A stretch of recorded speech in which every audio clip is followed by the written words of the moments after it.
go. What is up, everybody? This is Anthony with VR 365. What is going on? It is Sunday. It is July 21st. It is 11:30 a.m. here in California. And we have Nathie joining us today. It is pretty awesome to finally get you on this show. I know we've kind of been dancing around for a while wanting to do this, and we've finally been able to make it all work. So that's pretty sweet, right? Yeah, well, thanks for having me, man. Absolutely, dude. I'm really looking forward to this. So I thought what we could kind of do today is, well, anytime I bring a new person on, I can always do like the origin story thing, which people really like that, like, going back in time to like before you were even into VR and kind of moving forward from there. Or we can kind of do like a general state of VR kind of thing, kind of examine stuff. But let's just kind of go with the flow. But why don't I start it off with kind of the origin story just a little bit? And it's interesting because a lot of the people that I interview, like if you go back to like 2015 or something, they didn't know nothing about VR hardly, and they jumped into it in like 2016. And so I would ask them like, well, what were you doing in 2015? Were you playing Xbox and PlayStation? What were you doing? But you were kind of into VR pretty early on, right? Yeah, yeah. Since they kickstart Rift DK1, so it's been a while. It's been like I don't know 5 6 years now. And yeah, most people I meet in the industry are also they got started in 2016 because that was the launch of like consumer headsets, and before that it was more like hey VR enthusiast stuff. Yeah. Yeah, what were you doing though before the DK1 Kickstarter? Like how did you get interested in VR? Because a lot of people I know, like younger people, they're not really like tripping on VR too much. How did it catch your like intrigue you? So I was still in school, and one of my friends was really into tech and was always on Kickstarter and just looking into new technology. And he told me, he said like, "Hey, this VR thing, the Oculus Rift Development Kit 1, maybe this is something you think is cool or you might be interested in." And I was like, "Yeah, maybe." So in the end, backed it. And I remember telling him, I said like, if I don't like it, if I think it's not good, I'm just gonna refund it. Of course, you can't do that with like Kickstarter because it's a gamble. You don't know what you're going to get. But I didn't believe in it first. Also, VR was super new. This was like the first time for me that I heard about VR again because in the 90s it obviously failed, and this was like its comeback, and I never really knew what VR was until I heard about the DK1.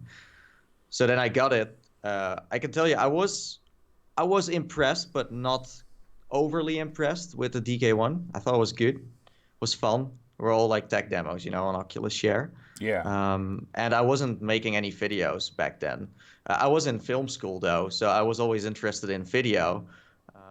And when this VR hype catched up with the Oculus Rift DK2, I was like, maybe I should make some videos, Maybe I should, experiment and see what you can do with it. So when I had my DK1, I already made some videos just to test it out to see like, hey, what is VR and how can you show it to people that do not own VR? And that was like back in I don't know 2000 and I have no idea. It's been so long, like Yeah. 5 6 years ago. And there was no interest in VR on YouTube either. So I just did it for the hobby, just threw some videos on the internet, and then I almost finished school. The CV1 almost came out. Same for the Vive. It was like in 2016 with the consumer headsets. Yeah. And what I did was all of the money I made from my study, I saved up to buy all the new hardware because I had no money to buy hardware. I actually bought a second-hand DK2 to get started with a newer one because I didn't have the money. I was still a student.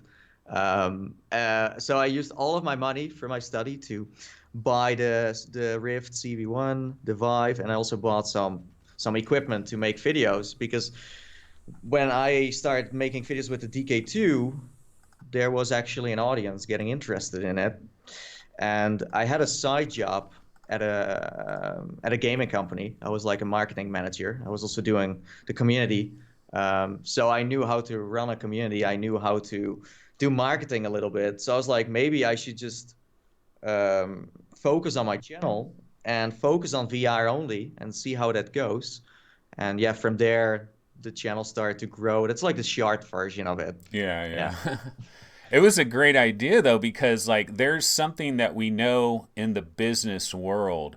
It's called first movers advantage, like the first person that gets there, the first person that, plants their flag, right? And you That's were true. you were kind of that guy for YouTube, like in terms of like a gamer into VR that's doing videos on a regular basis, Yeah. and that had to be pretty cool for you. I mean, you think about like Valve, like they have the first movers advantage from creating Steam. Like everybody wants that now, Yeah. Epic Game Store and all of that. And first movers advantage is really huge, but it's not going to take you everywhere, but it obviously probably helped you get a good start. Yeah, oh yeah. But I didn't knew back then that VR would be this big. So I had no, let's say I had no ambitions to be some YouTuber that covers VR, As I said, I was at film school. I was interested in video. So I just enjoy video in general. I love to edit videos. That's my favorite thing ever.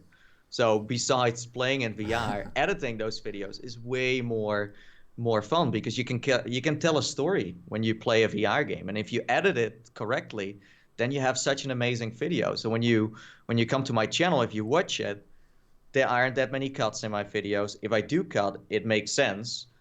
So it's just like I love to make just a video in general, and if that's VR or something else, doesn't really matter. So yeah, I was early, but I can tell you like the first few years there was no interest in VR on YouTube that much, so there wasn't much going on. I've seen other content creators make videos back then from the DK1 and also the DK2, but they just gave up or they just did it for the funds, for the hobby. Yeah. Most people do it for the hobby, right? Um, but no one really kept doing it. So yeah, I've seen a lot of people go, and I've seen a lot of people also join the VR community. But yeah, it surprised me every year what happens. It's thriving. Was there a certain point though where you were like, okay, I'm just kind of doing this for fun, just having fun, I'm enjoying myself, I'm just doing this thing. But I mean, there probably was a certain moment where you're like, wow, this is starting to really work for me. Maybe I need to like really take this Yeah. seriously, and this has to be my like primary focus. Well, that's a funny one because the way I found out that this was becoming super popular was because I was still living with my parents when I was playing with the DK1 and the DK2 and even the Rift and the Vive. And there was this one time where I was talking to my mom about like how much she made at her job, and I never asked that before because usually it's not of my business to ask, right? Yeah. But I was like, maybe we should just talk about it so I can compare what happens on my channel. And then she said how much she was making, and I was like, what the heck is going on? Like there's something wrong here. And then because I have a brother too, and I was talking to him about that. I said like, listen, this is what's going on, and I had no idea what it really meant. And then he said like, well, you officially have a business now, because here in the Netherlands we have rules. If you make a certain amount of money and it goes above that, then you have to sign up as a company. And I can tell you, I wasn't into it. I was like, I don't want to be a company because I do this for the fun, right? I do this for the hobby. Money wasn't my main priority. I was making videos because, as I said, I just enjoy expressing myself Yeah. while editing videos. So he took me to that point where he said like, well, you have to officially. And then I started to get more into it. So nowadays I'm super proud of my channel, my brand, my company, also my hobby. It's still my hobby and my passion and my work. Um, but back then I was like, nah, like a company, that sounds too official. That sounds too serious. I don't want to do this because it almost sounded like I had to deliver, right? Yeah. Where you just do it for fun. No one is really setting a bar, but then it's like, well, you have to make money because you're a company. In the end, it doesn't really work like that. No pressure, you know. Everything I do is because I want to do it. I'm not forcing myself. So, yeah. So What that's about, kind of how it happened. yeah, well, you just talked about like the pressure of having to deliver, like now that you're a company, it's like, oh, now you're going to do taxes and all this stuff. So it's like if you're going to do all of this anyway, it's Oh like yeah, you got yeah. to be doing something to make it all worth it, right?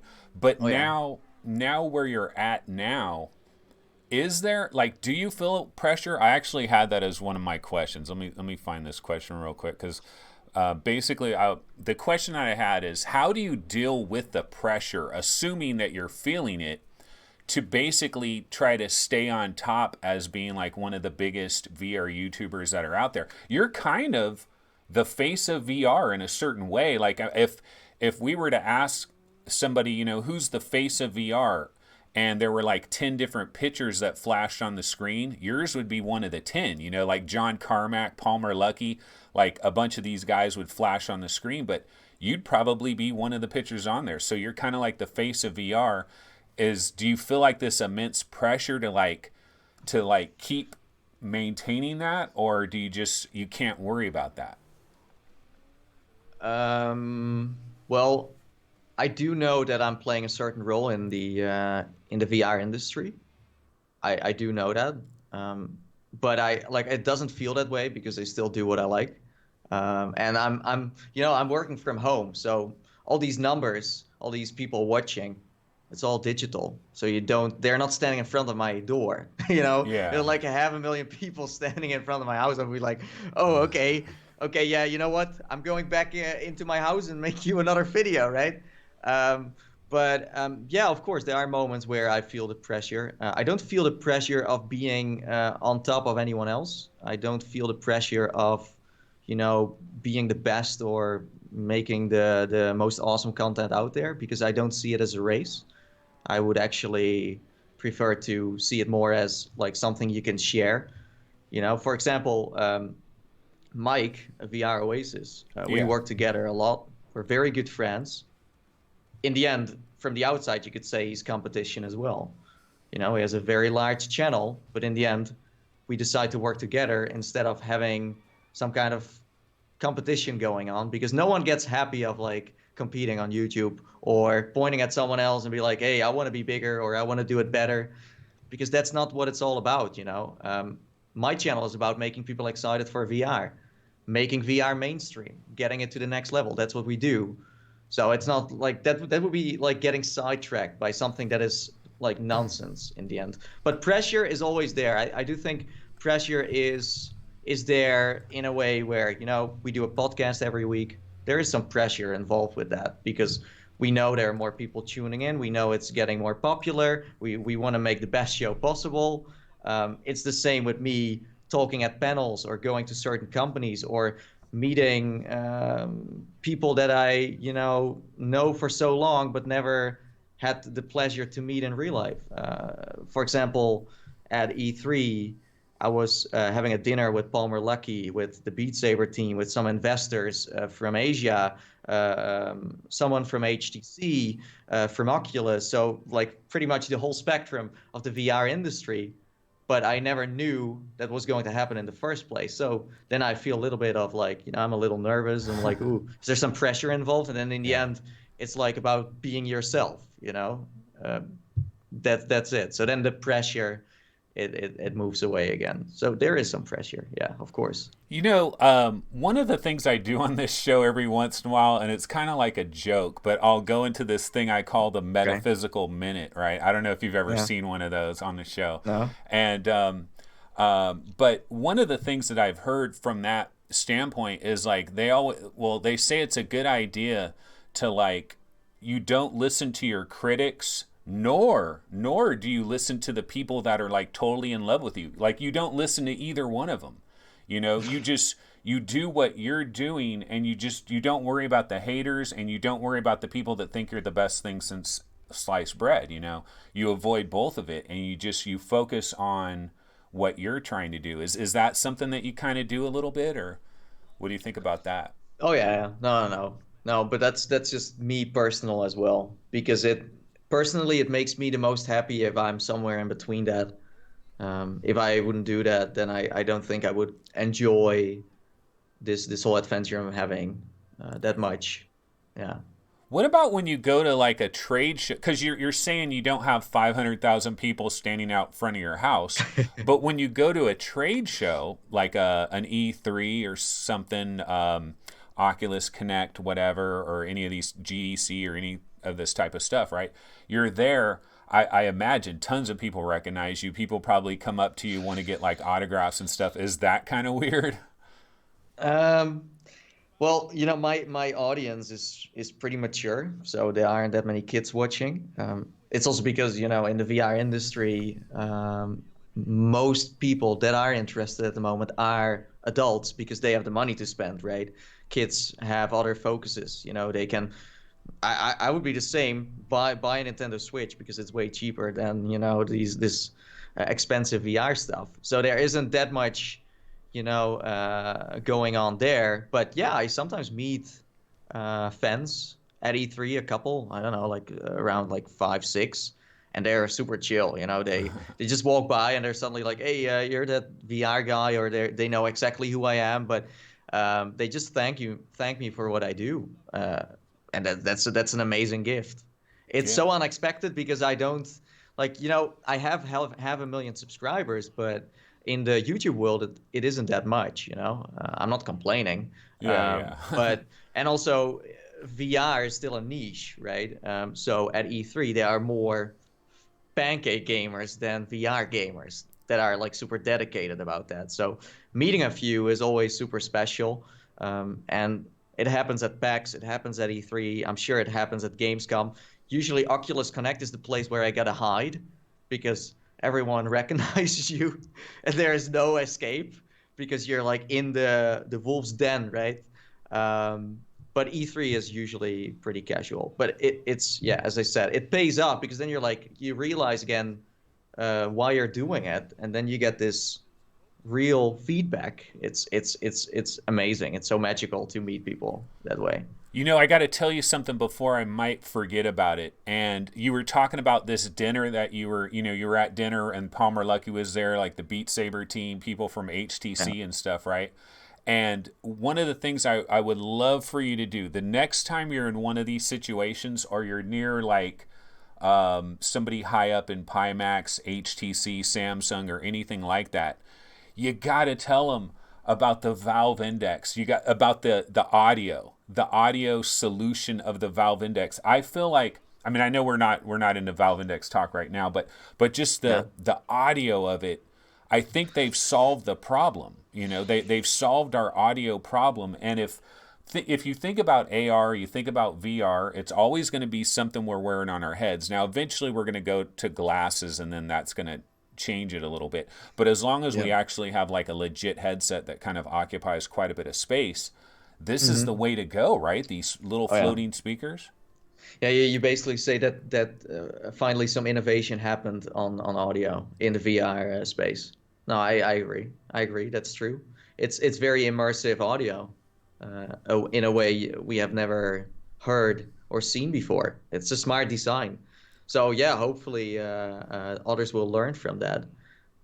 Although, inbuilt audio has its pros too, because there are no headphones, sticking out, or like speakers sticking out of the headset. So from a consumer perspective, it's easier, but it doesn't sound as Yeah. nice, right? So yeah, I totally agree, and I'm sure HTC knows, and I'm sure Oculus knows too, because they do try headsets from other, companies. They never confirm, of course, but it happens. Yeah, I mean, I just hope they all copy it because it's like I feel like audio is solved. It's a solved Yeah, situation. I mean, I know what you're yeah. talking about with the built-in because yeah, eventually I mean, you try Yeah, an Oculus Quest, and sometimes you play a Quest game and you use the built-in audio, and it's perfectly fine. But then there's yeah, other games like I'll play Journey of the Gods with headphones, and then I'll play it yeah, without headphones, and it's like two different games. yeah. True. Now it's more about because you have speakers sticking out of the headset, and a regular consumer is not going to be extremely careful with their product they buy. So having these, like, let's be honest, these Valve Index speakers, they don't really move that much. But if you are a regular consumer, you could just be, really pushing them more, and then you break them. So inbuilt audio is another solution of not having people returning their headsets with broken, Yeah, speakers. yeah. So for Oculus, it's less work now than have speakers because there were people with the Rift CV1 that had problems, and since it's now inbuilt, um, you have less issues, I would say. Do you think we're ever going to get a headset that does have that built-in audio where you don't feel like you're losing a huge part of it, you know? Maybe. I don't know. Hopefully, would be Yeah. good. I would be in for it. It's got to be a challenge though to try to do that because I Yeah. mean it's just the size of the drivers and everything. It's going to be Oh yeah. difficult, but I think it's a problem in general because I've been interested in like sunglasses for a while with audio in there too, but they also don't sound amazing. So in general, having audio cramped into something so small is a challenge, but I do believe it's gonna happen. Yeah. going back to like 2016, when the Vive and the Oculus Rift like originally launched, and it was kind of the birth of VR, and I mean not the birth of VR, but it was like that was the year that VR got The back in the comeback. mix. Yeah, the Yeah, the comeback. comeback. And so 2016 was a really big year, and PlayStation VR arrived later, and so it was a really big year, right? Now, if you were to imagine the 2016 version of yourself thinking about where VR would be 3 years later, which is where we are now, do you feel like we're pretty much where you thought we would be? Are we farther along? Are we farther behind where you thought we might be? Well, honestly, I never made predictions on what was going to happen. I like looking back now, I think we're heading into an amazing direction because standalone is something out of this world. I think that it's going to really, help us get to the next level. And what I did not expect, and as I said, I didn't make any predictions, but if I think about it now, I realize that I would have expected a new PlayStation VR for sure by now, or at least no, maybe at least new controllers. Yeah, yeah. You know, but on like the PSVR subreddit, like if you spend any time on PlayStation VR subreddit, every other day somebody is asking about like when are we going to have new controllers? When are we going to have new controllers? And see, I've been a video gamer since forever, and I've seen all the different generations.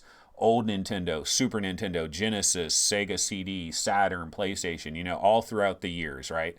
And the thing that has always been like kind of a known thing is that if you try to come up with some kind of peripheral or something, or you try to do something after the fact, it usually never works. Like it usually has to be with the new system or whatever. Like if they were to bring out brand new PlayStation VR controllers, then every developer has to program the game Oh for the yeah. old controllers, the new controllers, Hmm. and then you have the haves and the have-nots. You have a certain number of people that have it, a certain number that don't. So I kind of think Yeah. Sony, like I'm sure they would love to do that, but I think they just feel like it's probably Uh, too hard to do that. yeah, maybe I don't know. Like the new PlayStation is coming out soon anyway, so there's no I don't see a reason to really spend more time on the first generation. They could pull something Valve did where you can use the HTC ones with your index. But the thing is, PlayStation is going to move away from light tracking because that's not next gen. So I don't think we're gonna see those moves ever again. Um, but I would love to play the backlot PlayStation has again on their new system for sure. Have you seen this? I'm running a fake trailer that some fans made Oh yeah, for yeah, no, I know this PSVR 2. trailer. Yeah, there was Yeah, one day where I pretended this is real. We just got it. It's a breaking and Oh, there were a few people that thought it was legit.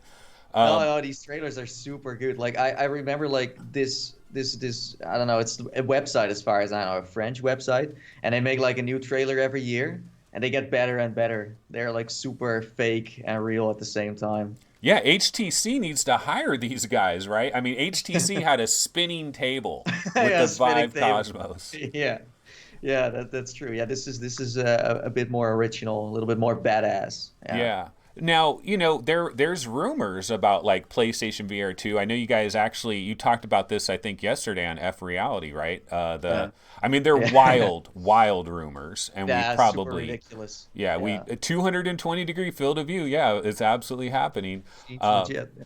but but just thinking about Sony, like I feel like they're in a hard spot because here's the thing. Okay, we know they're coming out with PlayStation 5 next year, right? Like next November probably PlayStation 5 is probably going to be $400, maybe $500 just for the PlayStation 5. And Yeah. so do they also release a PlayStation VR 2 that same November or that same year, or do they wait like another year because you're Hmm. asking somebody to spend so much money all in one fell swoop? I do think they're going to release it at the same time, but what PlayStation is very good at is making bundles. So I don't think you have to buy it in one, swoop. I think you could just buy a PlayStation first and then maybe 2, 3 months later buy the headset, or I don't know. They have all kinds of bundles, right? So I Yeah, don't think that's going to be a problem, but I'm sure there's going to be this ultimate bundle where you can buy all of this together. for a Um, thousand, for a thousand yeah, dollars. for 1,000, I think it might be even a little bit lower than that. It depends. I mean, over the years, consoles get cheaper. Yeah, So I do think we're going to have a good price on this. Plus, I think the most value you get here is the content, because PlayStation, Sony is the only one that has been able to deliver quality content since 2016. Oculus had their moments, but there were also moments where there was like this dry season and there was nothing to play. Right now, Oculus Quest, for example, is suffering from that. There isn't that much going on in the store. But with PlayStation, with Sony, they know how to constantly bring out new games at the right moment, but also reintroduce old games in a way where it feels like they are new again. So they constantly bundle games. They constantly swap with older titles.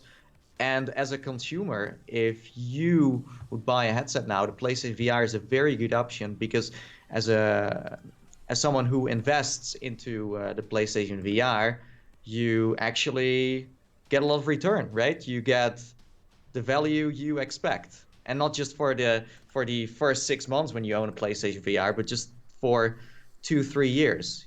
It's the only headset I know that really is solid in terms of its library.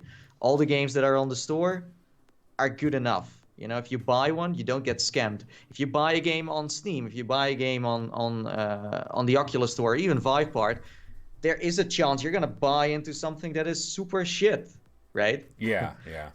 With the PlayStation, it's also moderated in a good way. So Yeah. yeah. And dude, thank God we have Sony. Imagine where the Oh VR yeah. market would be if we did not have Sony. Like Oh yeah. they're doing a lot of great stuff for VR. Like it is huge No, because none of the other console guys are doing anything and that's it's also been true. it's been a Yeah. while, like Xbox, for example. Everybody always wonders, why is Xbox not doing VR? And my theory up until this point is like I think they may have been close to doing VR at a certain point in time, but I think they backed off of it because see, VR has had like this real momentum that was going for a while. And then it kind of seemed like we were going uphill, right? And it was looking really good for VR for a little while. And then it just seemed Hmm. like it kind of plateaued and it just kind of like leveled out. And then I think Yeah. when it leveled out like that, I think Microsoft said, you know what? people aren't like beating down our doors about VR. We have some people that want it, but overall, most of our consumers are pretty cool with just regular flat gaming, and they haven't decided to go down that road. How long do you think they can get away with like just completely ignoring VR? I think right now you can still get away with it because the market is still small. Um, but I do expect their next generation to have VR integration for sure. So, yeah. And what that's going to be, I don't know. We'll see. Yeah. It's Microsoft, right? So they could also have a crossover in the end. Um, we'll see. We'll see. I don't know. I don't know. I don't think they gave up on it. I think they just missed the boat in a way. And you also need to realize that Xbox has been struggling in general, you know?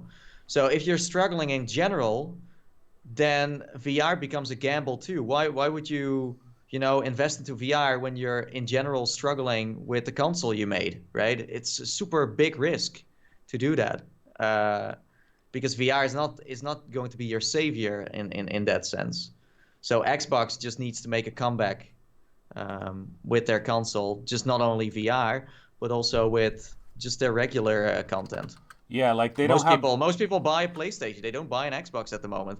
I've seen like Xbox consoles in the store that are always discounted because they don't really sell. So Microsoft has some stuff to solve with the Xbox for sure, and VR will then have a second, I don't know, a second Wind, opinion. basically. Yeah, yeah. Yeah. What about Nintendo? So they kind of dabbled their toes in the VR waters, with Nintendo Labo VR. Um, the thing about Nintendo that's interesting, I mean, they're in Japan, and in their home market there in Japan, Sony's right there, and Nintendo and Sony have been competitors for so long. Since basically 1995, basically, they've been Yeah. competing head to head every year, especially in their home territory. Like, I'm sure there's a little bit of pride and stuff that kind of goes along with that. And Sony has had this VR thing since October of 2016. Do you feel like Nintendo maybe has a little bit of pressure because of Sony, where it's like they can't just Mm, let Sony run away with VR forever? Or you think no. Nintendo isn't tripping? No, no, because Nintendo and Sony and also Xbox are a total different genre, you know. Yeah. Nintendo is a culture on itself. So I don't think so. I think they did a great job with the Labo VR kit because they target kids, and kids are officially not allowed to play, with VR headsets. But in this case, they can not only build their own VR headset, learn how VR works, but also develop their own titles. So I think this is an amazing platform they created, and they have their own audience. They don't have the same audience PlayStation has. Yeah. I think if you would put all these people together, you will see the difference. Nintendo is as I said, a genre on itself. Yeah. But you see something like Astrobot, and you just think, "Oh my God, Oh has yeah. Miyamoto he played all the way through Oh Astrobot?" yeah. Because you would think he would be dying to make a incredible VR game out of Yeah. Mario. Yeah, no, I think so. That would be so much fun. I think like third person VR is my favorite thing ever. I love to play Moss. Really enjoyed Edge of Nowhere, Lucky Stale, also Chronos. All these third person titles are so good. Also that one that I forgot about the name. It was like a pancake game, but then Hellblade. they made it. Yeah, exactly, Hellblade. Yeah, Have so you there ever are so many have you ever tried Bound on PlayStation VR? Yeah. Bound. That's Yeah. pretty cool. I like. That's Very artistic. that's nice. Yeah, it's Beautiful. very nice. So I think Nintendo, who's like the master of making third-person VR or like games, would be able to translate that very well into virtual reality. But again, VR is still a very small market, and you don't officially have to jump into that just yet. You can be careful about it. Like they made the Labo VR kit, so officially they are now a part of, the VR ecosystem, but they're not trying their hardest just yet because they can still look at what others do, right? Yeah. I What mean, it's the same about with Valve. Valve like kicked out with the index this year. They've been just looking around what everyone else has been doing. So you can never be late to the party, at least for now, because it's not mainstream yet. Yeah. What about like the arrival of the Oculus Quest? Like I've made this argument a number of times that like Nintendo, Sony, Xbox, that they're all going to have to kind of deal with this Oculus Quest. Now, right now, it's not a big deal, right? You know, it's very small and it's not a major threat. But there's going to be a Quest 2. There's going to be a Quest 3. It's not going to stop. It's going to keep going. It's going to keep getting better. It's going to get Yeah. lighter. It's going to get more comfortable. And the thing about the Oculus Quest that I would think would be kind of dangerous to like Nintendo, Sony, and all the other guys is that you can go to Walmart and it's in a single box. You buy it, you take it home. It has everything you need. There's no attachments, there's no things to add on to it. So it's kind of like you could go to Walmart and you can go to the video game area and you might see a Nintendo Switch and a PlayStation 4 and you might see like an Oculus Quest box right there as well. And so it's kind of like now the Oculus Quest, this is Facebook. You know, we're talking one of the biggest corporations on planet Earth, one of the most powerful corporations on planet Earth right now.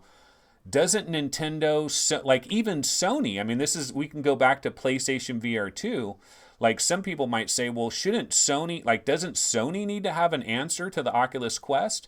Because if PlayStation VR 2 has a whole bunch of wires and everything, then that isn't an answer to the Oculus Quest. So what do you think about, like, does this create any kind of problems for these traditional video game companies? No, I don't think standalone would be something they have to jump into right now. Nintendo maybe because they make handheld.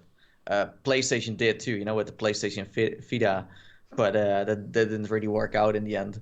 No, I think there would be a future for that, but I think the order you would do it is by you first make a headset that is attached to the PlayStation, and if you want to sell even more, you tell people, listen, you can have the same experience you just had with your PlayStation, but you can also have it wireless.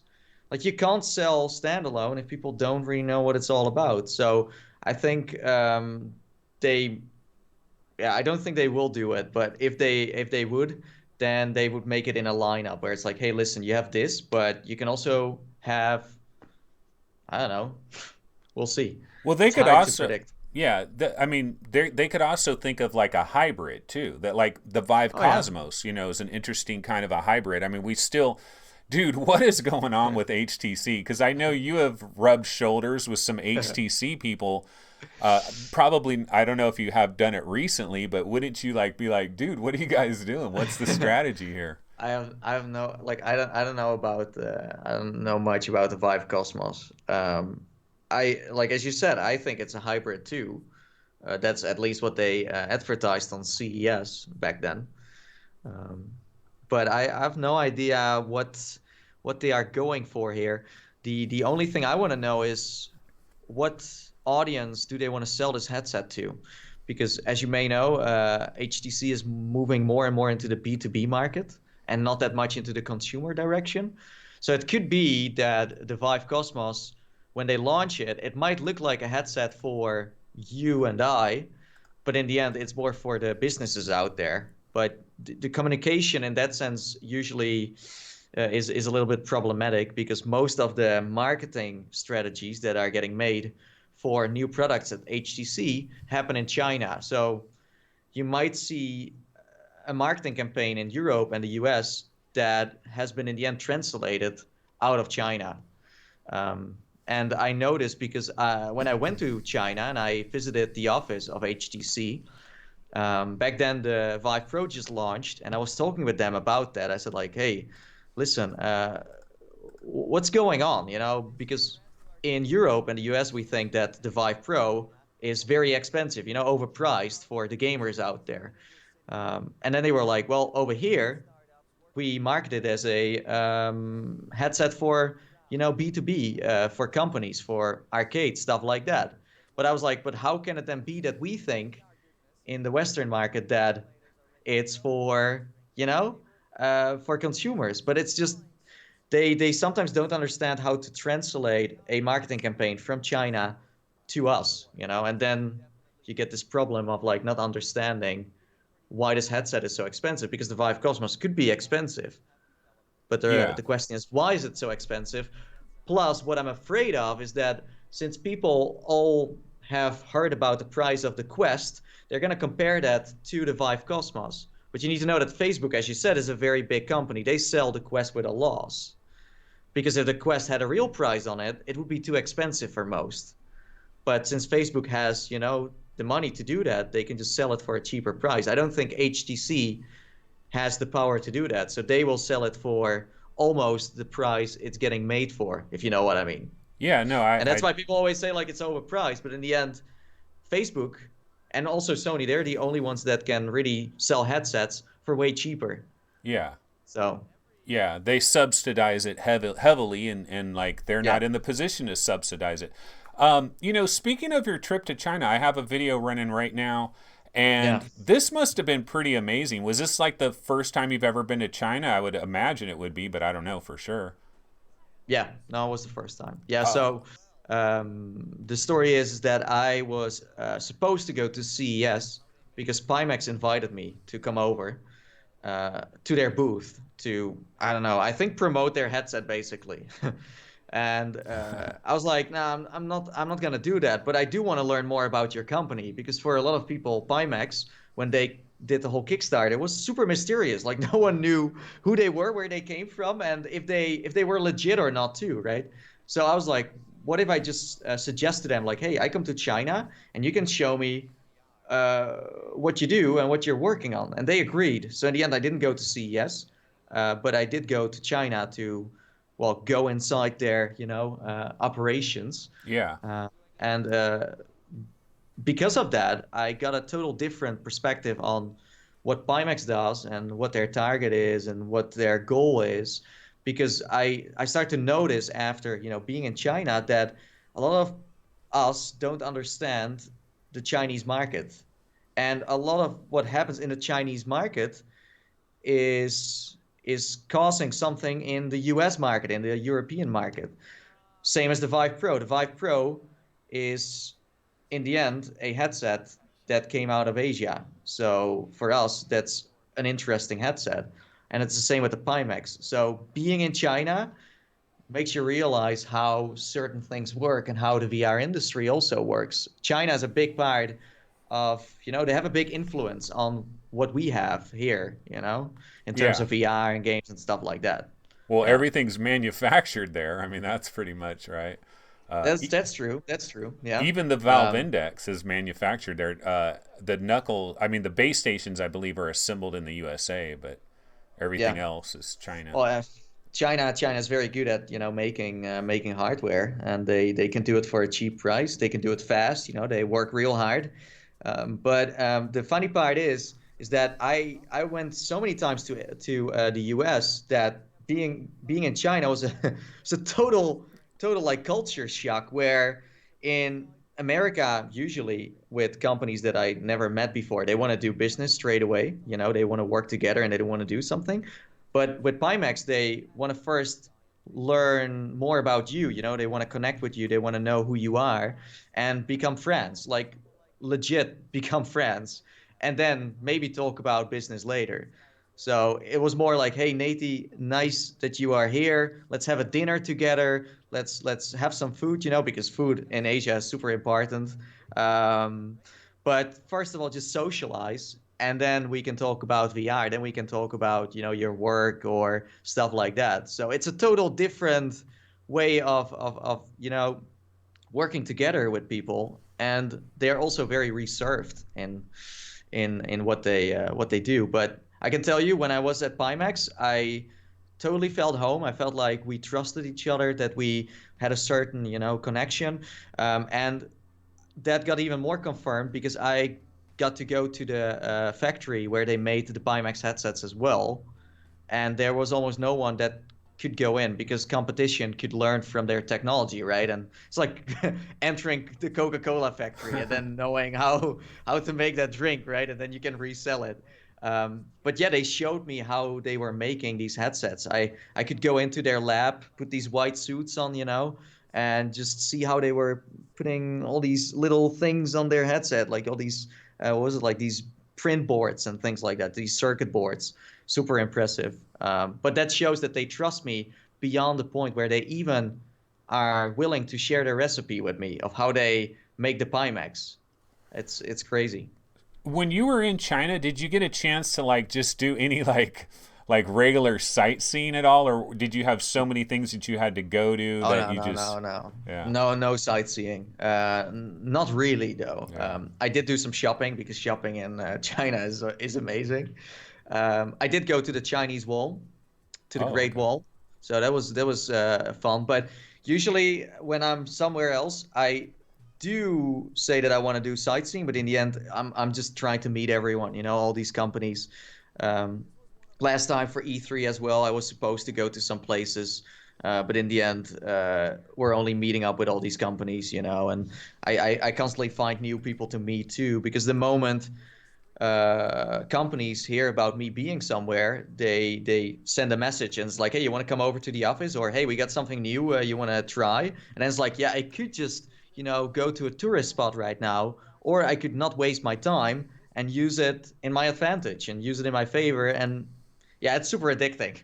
That's why I yeah went on a holiday last week and forced myself to not do anything at all. But it's hard because even a week of holiday, there are these moments where I get these juicy emails or DMs where it's like, I want to do this now. But I'm like, no, no, no, no. No temptations, nothing. Because I was in LA. I was on holiday in the Disneyland resort in Anaheim, so next to LA. But people still know I'm in America and they want to do stuff. So I had to yeah kind yeah of, be offline. You know, speaking of Disneyland, I've always like thought about like VR is like I've thought, is VR gonna kill Disneyland like eventually? You know, is it eventually, because I kind of have this idea for the future where you know how we have like the void and stuff like that. So you have these like little Yeah, places that you can go to, location based entertainment, right? And I yeah. feel like it's just going to get better and better and better. You know, the location based Mhm. entertainment, and it's eventually going to get to the point where in every major city you're going to have some of these location based entertainment centers that are going to be really, really good.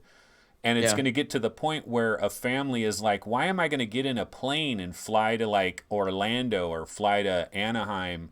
You know, yeah, when we got this great center here where you can like be Indiana Jones or Star Wars or something, and you're like really cool, like beyond what the void is. I mean, I know the void is not killing Disneyland, but maybe the future of what the void is. Have you ever thought about that, or do you think there's always going to be a place for like physical attractions, you know, where you don't have to put anything on and all that?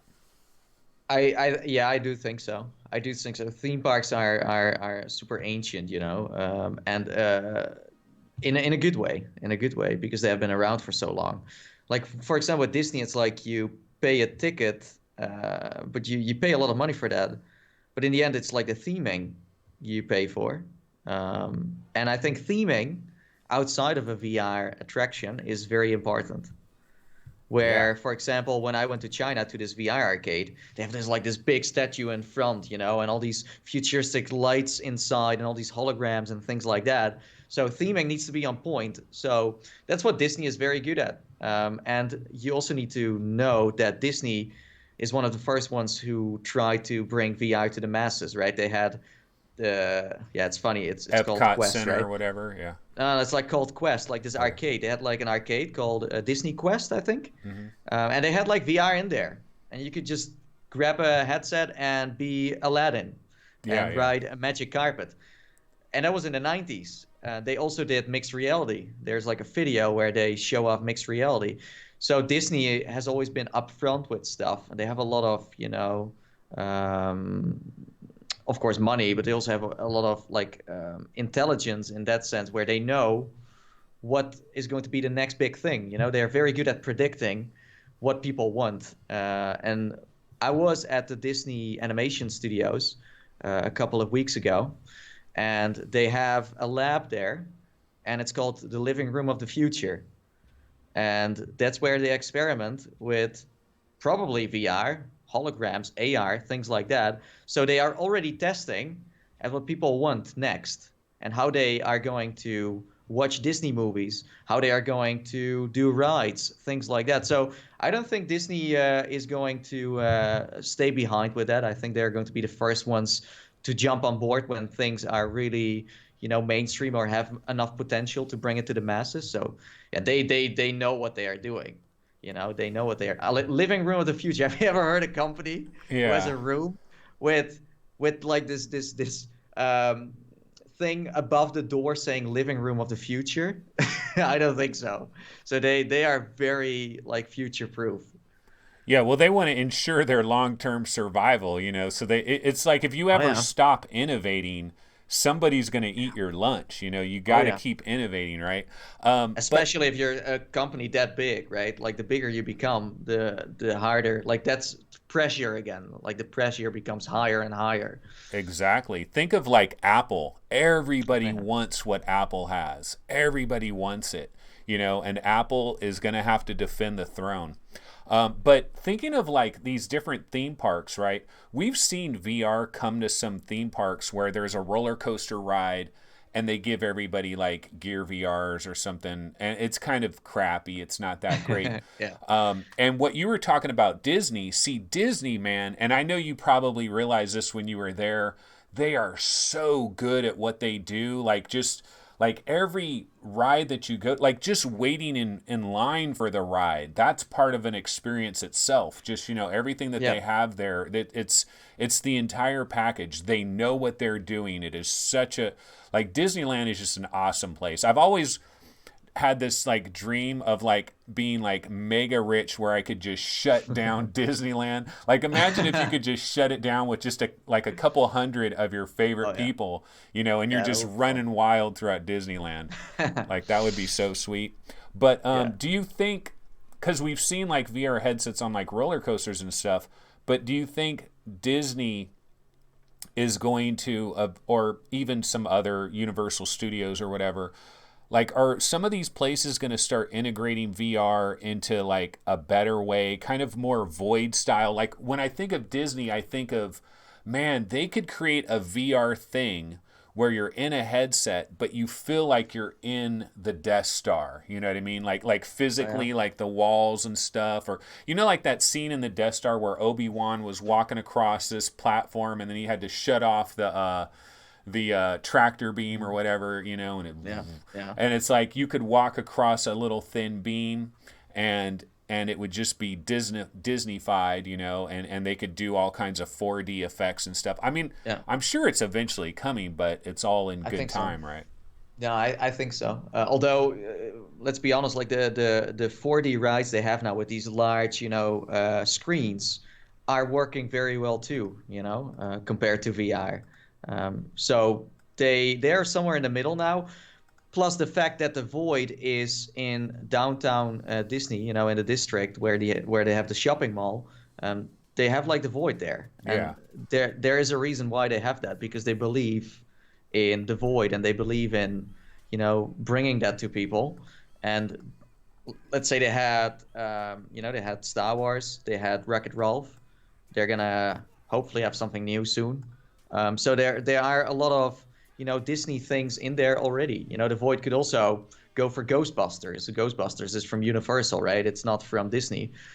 So yeah, Disney will, and I think Universal will too. But right now, 4D is the way to go. Although I personally enjoy old school animatronics more than 4D. If there's a mix between those two, great, because if it's too much, I don't know what was like the last time you went to Universal or Disney, but nowadays they tend to have rides such as Fast and the Furious where everything is screens only, and it kind of kills the vibe. You kind Yeah. of need to have a good mix. Like I went on this one ride in Disneyland Shanghai. It was my first time in Disneyland, and they had like pirates.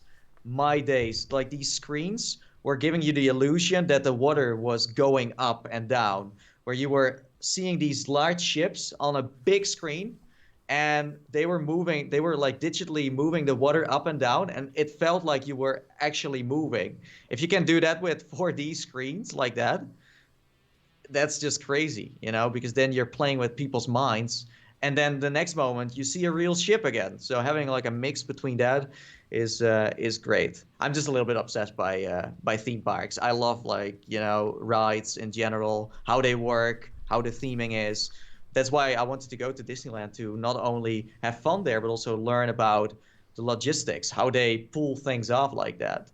Yeah, It's because very interesting. they are the masters at that. Like nobody can get with, like, there's no Pepsi to their Coke. You know what I mean? There's No, nobody compete, like, in terms of the theme park. There is nobody that, because Universal Studios. I mean, yeah, I've been to Universal Studios, but it's like RC Cola. It's not Pepsi. You no, know what I mean? no. So on the screen right now, I have this video running, and this is something that just came out. Like, I saw it on the Oculus subreddit today, but this is basically like these guys are making some kind of Oculus Quest thing where they're Yeah. showing arena gameplay in hyper reality, but it's running on the Oculus Quest. And I've seen this a couple of different times where, so this guy's like, they're using physical objects, like they're moving around physical objects and standing on top of physical objects and grabbing, using it to dodge and things like that. But the other cool thing about it is, like, one guy sees the other guy. I don't know how they're doing that. Are, like, the quests like sending a wireless, or are they, maybe it's connected to a PC or something? Like, I'm not sure exactly how they're doing this, but what do you think about the potential for the Oculus Quest and for crazy things like this, which I know Oculus is probably a little bit scared of this stuff from a liability standpoint, but for Yeah. SideQuest and just people Mm. being able to load up stuff and try crazy stuff? Yeah. No, I think it's awesome. Of course, you need a lot of space for this, but I would love to see Quest getting more room scale, experiences. Because right now, if you play a title on the Oculus Store, most of them are just standing experiences. They don't force you to move anywhere, and the fact Oculus is maybe kind of scared of that surprises me in that sense, because I think that's what makes the Quest so fun, right? Where you start to move a little bit, where you physically need to walk somewhere, or where you need to crawl through a portal, right? Where you have to open a door, but then also, peek through it with your head. Things like that make VR so much more fun. And I think right now, but it's just in general, also on Steam and Viveboard, the Oculus Store, it becomes all very lazy. A lot of titles make you lazy because they introduce thumbstick locomotion or touchpad locomotion, where it's better to have something you're showing here where you really have to go somewhere. And it could be in a small room too. I think Thief for Gods, for example, shows that you can build a game in a small room scale environment and still immerse someone and let them walk around, right? Yeah. The other cool thing, like these two guys right here, is like one of the things that we need to get to in is VR is like a single person thing. You know what I mean? Like, I'm in here, I'm playing VR. If my Yeah. son wants to play VR with me, it's not an easy thing to do. And Yeah. eventually, I'm thinking of like Oculus Quest 2 and Oculus Quest 3, because I don't think the current Oculus Quest, like, I don't think they actually like wirelessly communicate with each other. Like, remember back in the days when people would have Nintendo DSs, right? And you'd be playing Yeah. Mario Kart, and only one person needed to have the Mario Kart cartridge, and the other person could just, like, the Nintendo DSs would like communicate to each other wirelessly, and Hmm. and they could both play Mario Kart on it. And I Yeah. can envision a future where Oculus Quest, like, if you put them in the same room, like on some kind of bandwidth or frequency or whatever, they Mhm. start communicating with each other. And then, Yeah. so you could play Beat Saber co-op. I'm Hmm. standing here, this guy's standing there, we're both playing Beat Saber at the same time in the same game. Don't you think this is something we need to, like, figure out at some point in time? Because I think it's part of the reason a lot of people maybe aren't into VR, because they're like, yeah, if I get into VR, it's great, but then I'm not playing with other people. I'm just in a little man cave by myself. Yeah. It depends. If the prices become cheaper, then totally, totally. But right now, maybe it's hard to find a friend to buy a headset too. It's an investment, and everyone is different. Where some people, for example, they buy a Quest they play 10 games and they're like, where are the other games, right? And then this other person's like, oh, there are like 50 on there. I'm gonna play them all, and they're all super fun.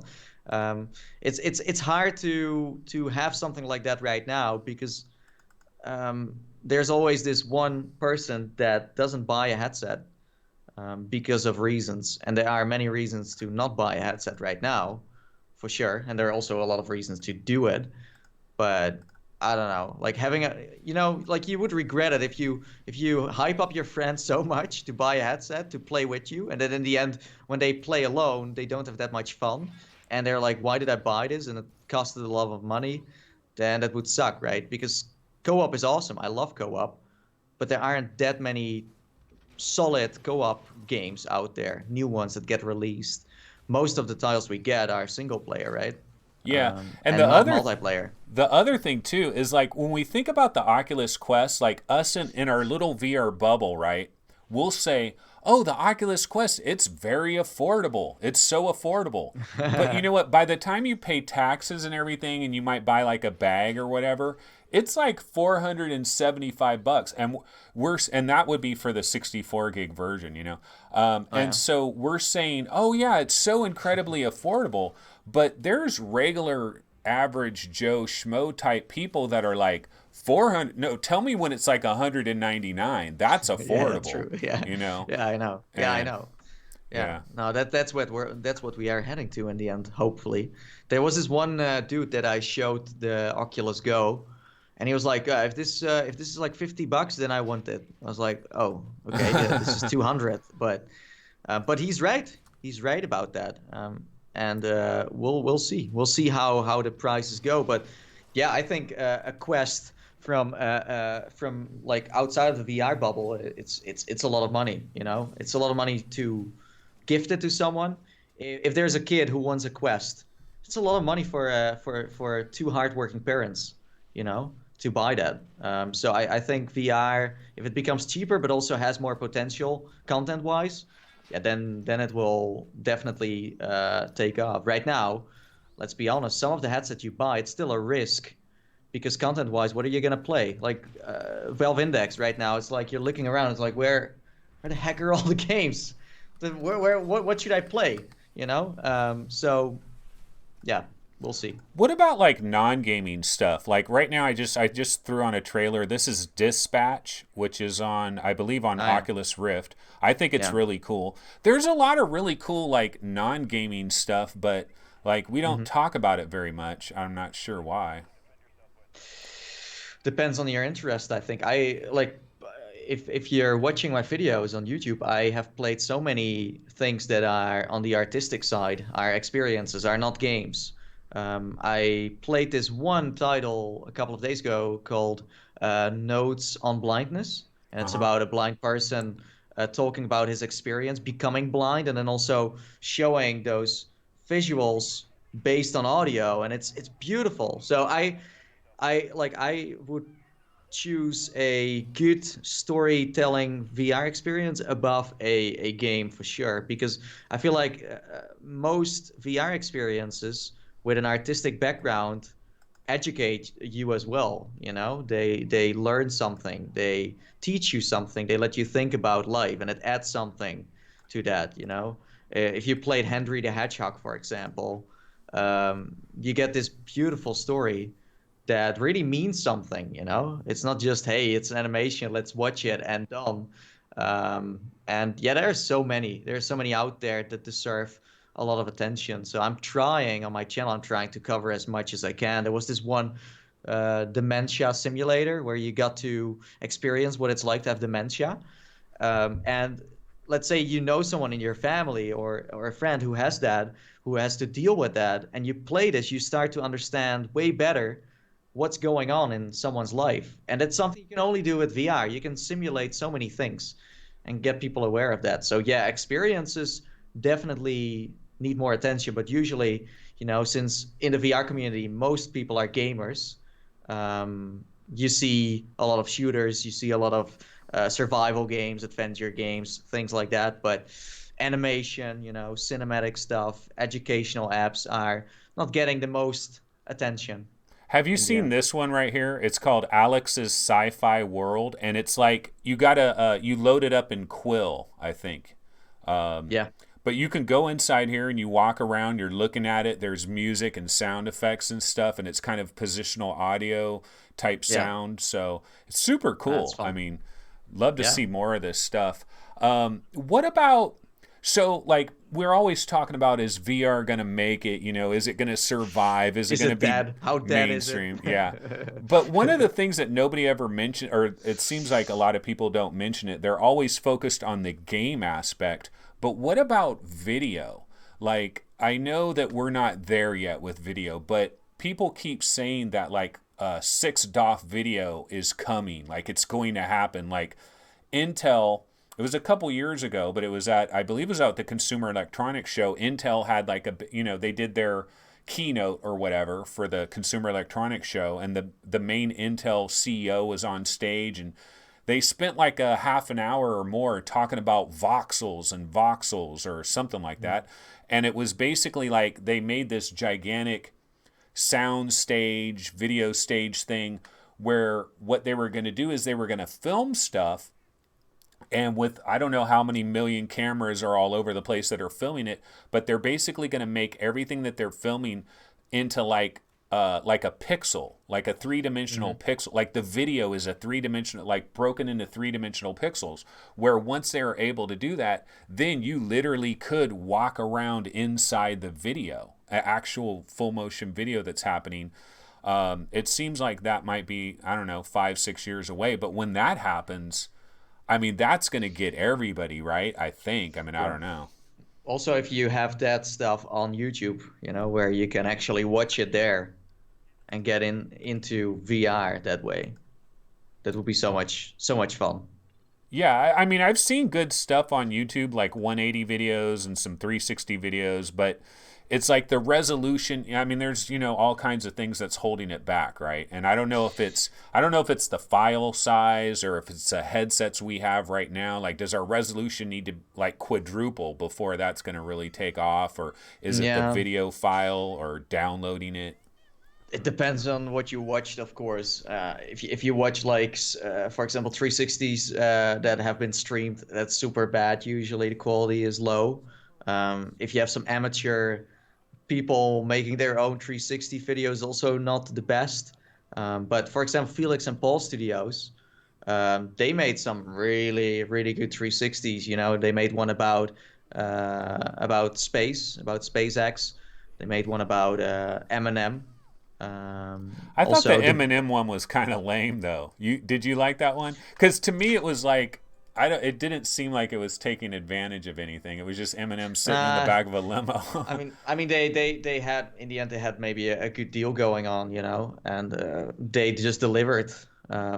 And I think making a video of Eminem, like you need to look beyond the experience. Like for them, it's like we worked together with Eminem as a company. That's great, right? If you can say that, but then also make a 360 of Eminem. There aren't that many people that got to make like a next level video of Eminem in 360. So yeah, I totally get it from a user perspective. Wasn't their best, but from from a business perspective, they made an amazing deal, and this will actually allow them to continue and innovate with 360. But yeah, if you want to watch something super decent, Felix and Paul Studios, almost all of their 360s are free. It's great. Like they're my favorite studio out there who make like decent 360 stuff. Yeah. Um, No, they do. They do great stuff. Now, this thing right here, I got a trailer on. It's Joshua Bell. It's on PlayStation VR. The violin guy. yeah, I'm sure you've probably seen this, right?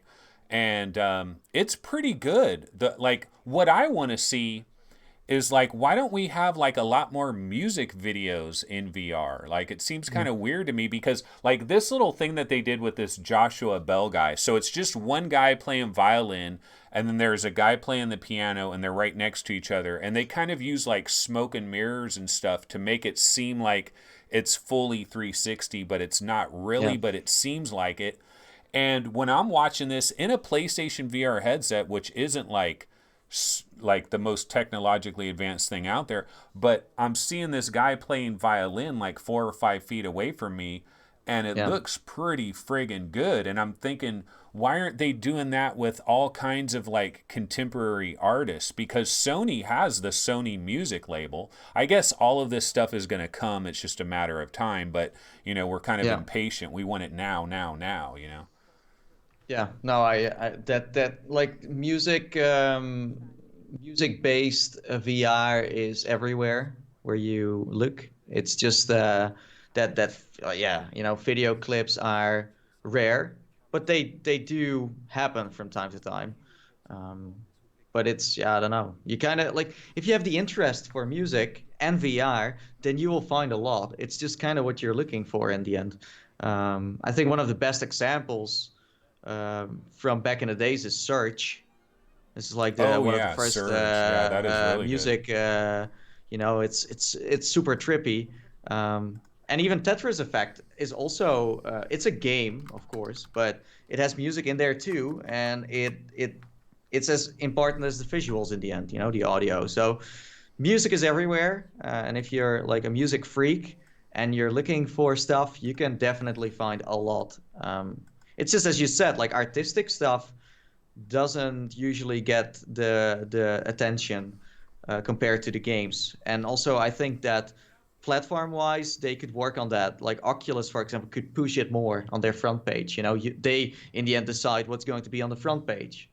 Yeah. And it's same with Steam. Steam could do the same too. So they can push that more and then maybe get the interest going in that sense. But yeah, in the end, games sell more copies. And I think that's what they are going for. So having the newest game on the front page is bringing in more money, and an artistic experience might make less, but that's more about the, what you see and what you get to feel or hear. So You were just mentioning that like audio is so freaking important, but a lot of people don't really think about it, and that made me think of Racket NX on the Oculus Quest. I don't know if you've had a chance to play this yet or not.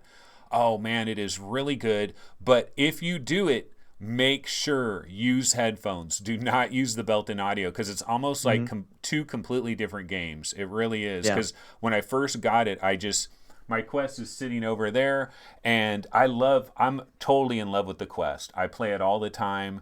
And because I'll come into this room and I'll look at like my different things, and I look at the Quest and I'm like, oh, the Quest is just so easy. I just put it on my head and I Yeah. play. There's nothing else involved. So I play a lot of Quest, but a lot of Yeah. times I'll just throw it on and I don't grab my headphones. And I was playing Racket NX that first day with no headphones, and I was like, yeah, this is okay, but it isn't. Like, I felt bad because I'm like, oh man, one Hamza gave me a key to this game, and I'm probably not going to be ranting and raving about it because I'm not feeling like it's that incredible. Then the Yeah. next day, I put on my headphones and I was like, oh my God, this is like a completely different game. It's kind of the same thing with Journey of the Gods, too. I feel like the sound effects and Mm. everything in Journey of the Gods is so good. And if you play it without headphones or with headphones, it's Yeah. almost like a completely different deal. And it's such a shame for developers to, they put so much time into audio as well that a lot of people don't get to hear it. Where you put on your headphones, I think a lot of people don't, and they just play it the way they play it. But then they miss out on that, and that's kind of sad because so much effort, so much money, so much passion and love goes into a VR project. Not only gameplay mechanics wise and visuals, but also audio.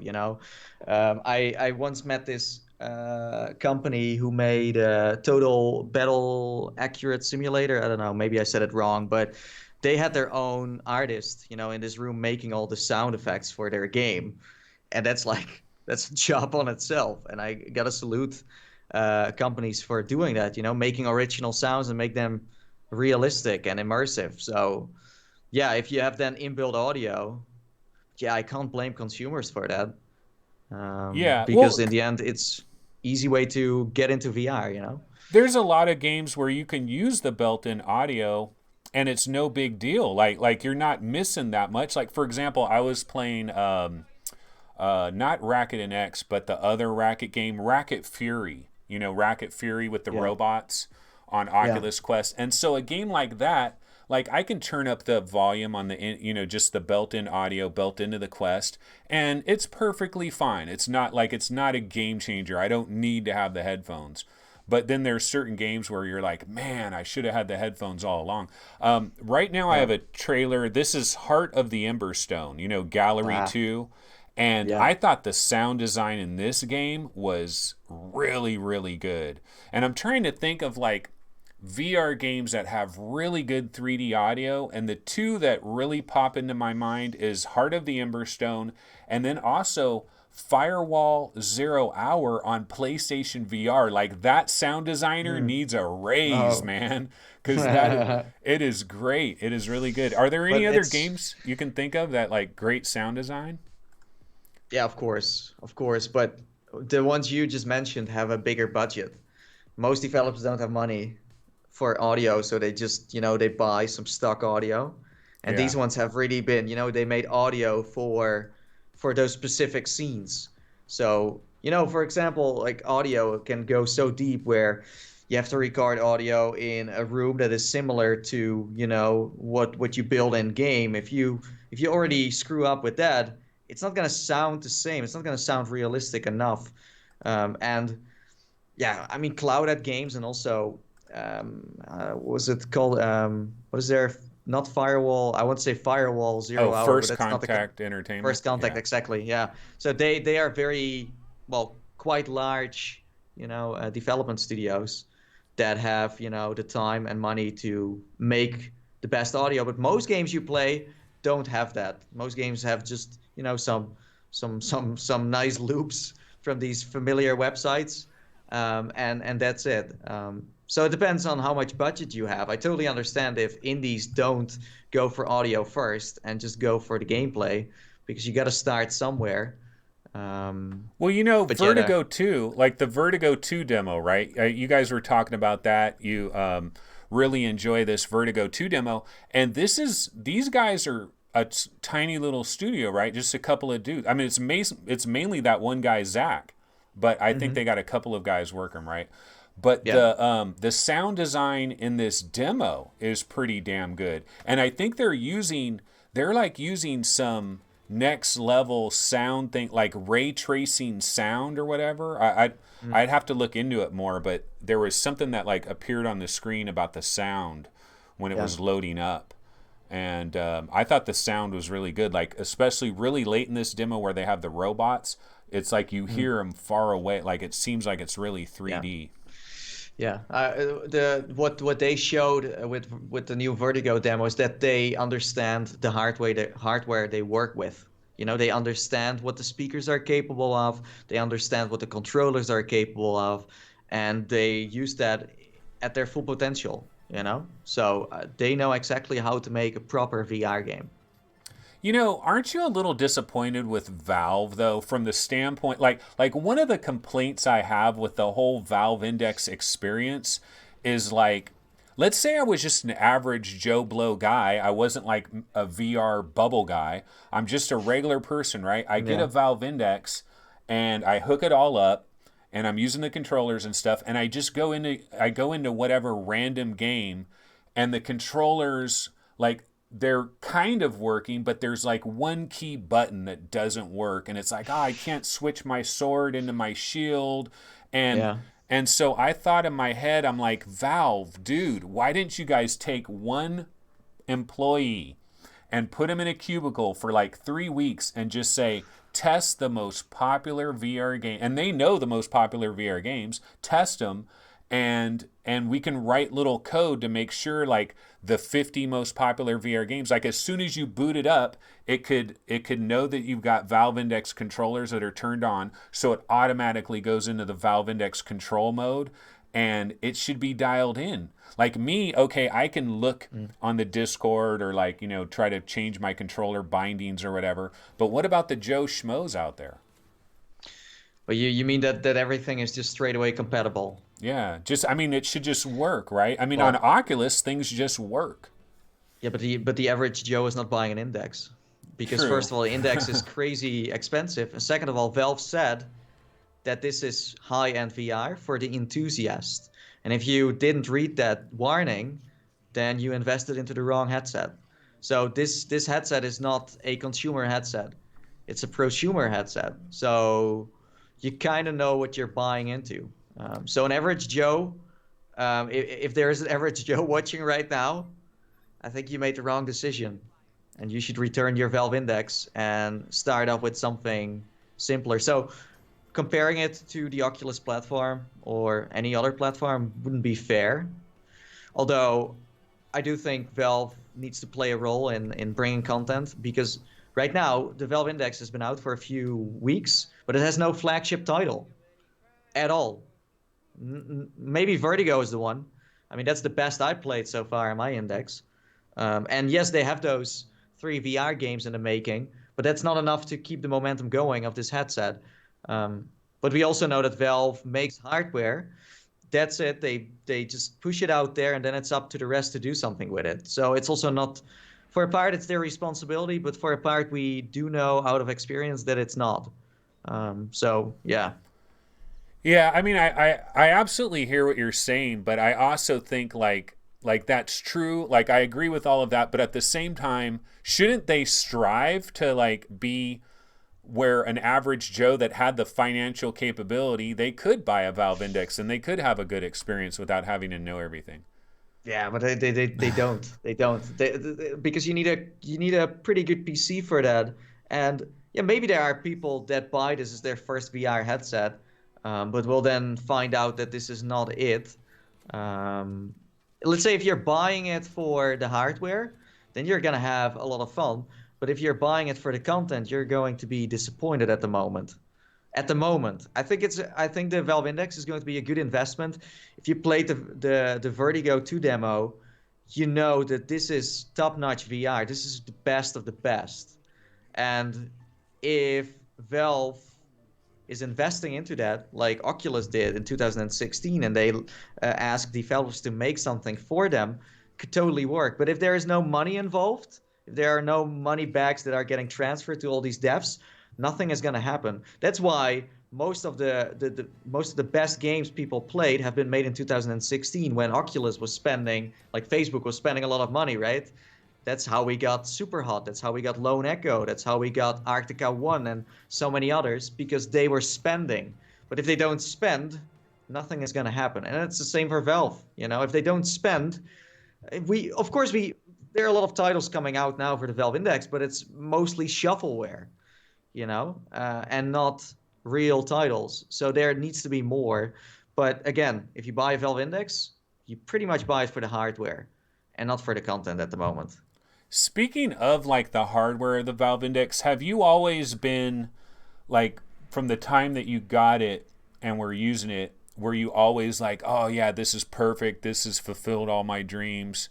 Because I kind of went through a roller coaster ride, man. When I first got it, I put it on, and like one of the things that really hit me was the glare. Like I was like Oh, really yeah. blown away by the glare. Now it's weird because I've had it for like 2 weeks or whatever, and now I don't even notice the glare anymore. Every once in a blue moon, I'll notice the Yeah, yeah. glare, but I'm in so many games where it looks so beautiful and everything looks so great.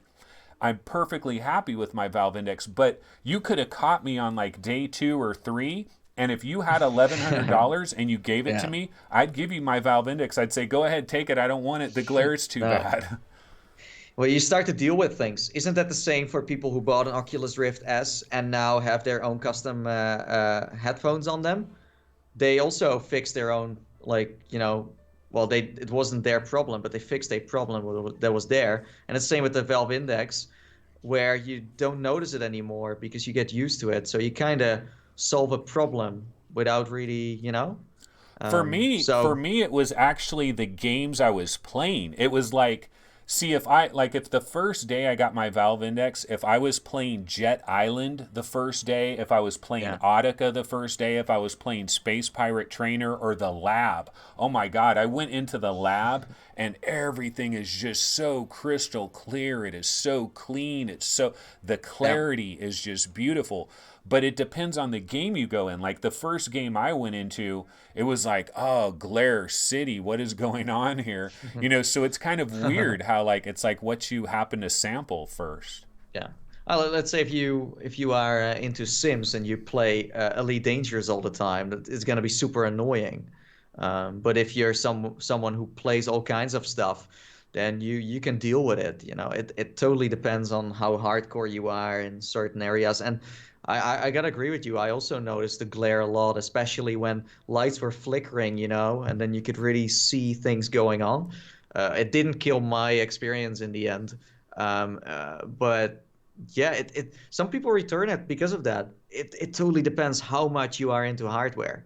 It's the same with the Rift S. Some people returned it because it didn't have the headphones they wanted. There are so many reasons why some people return things and why some people don't, you know? People are very picky nowadays, a lot more than they used to be. You know what I mean?